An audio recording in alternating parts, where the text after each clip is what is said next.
Hi friends అందరికీ పొద్దున్నే నేనైతే బొమ్మలు దూడుస్తున్న దుమ్ము అయితే మస్తు దుమ్ము అసలు ఎంత డస్ట్ వస్తుందంటే ఇటు సైడు అటు సైడ్ పని జరుగుతుంది. మాకైతే కొత్త ఇల్లు కడుతురు, ఇంకా దుమ్ముకైతే కొదవలేదన్నట్టు. అసలు ఎంత దుమ్ము అంటే అసలు చెప్పలేనంత దుమ్ము వస్తుంది.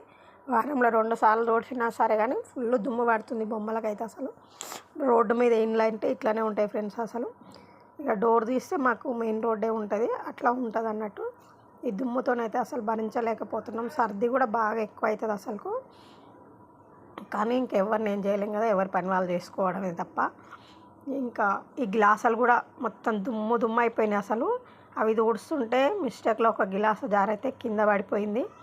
ఇలా కింద పడిపోయిన గిలాసులను అయితే మొత్తం ఏం చేయాలంటే అసలు అంత ఒక దగ్గర కూర్చి మొత్తం అలా పడేయకుండా, చెత్త డబ్బాలు తీసేయకుండా ఏం చేయాలంటే ఒక కవర్లు వేసుకోవాలి ఫ్రెండ్స్. అసలు కవర్లు వేసి ఆ కవర్ అయితే పక్కకు పెట్టి చెత్త ఆయన వచ్చినప్పుడు వేయాలి.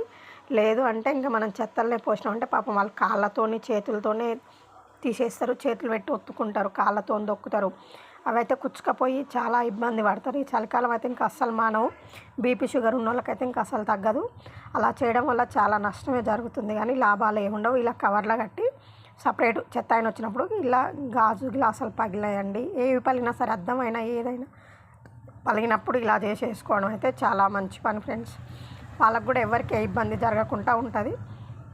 ఇంకా డోర్ల విషయానికి వస్తే డోర్లు కూడా అసలు దుమ్ము అవుతున్నాయి. మా డోర్లు అయితే తూడ్చినప్పుడల్లా ఇంకా నేను చేస్తూనే ఉంటా. మస్తు దుమ్ము అవుతుంది ఫ్రెండ్స్. అసలు ఇలా ఎంతమందికి మెయిన్ రోడ్డు మీద ఇండ్లు ఉన్న వాళ్ళు ఇబ్బంది పడుతుందో, మాది కిరాయి ఇల్లు అయినా కానీ ఉండక తప్పట్లేదు. ఇంకా బాయ్ ఫ్రెండ్స్. నా వీడియో నచ్చితే ఒక లైక్ చేయండి, కామెంట్ చేయండి.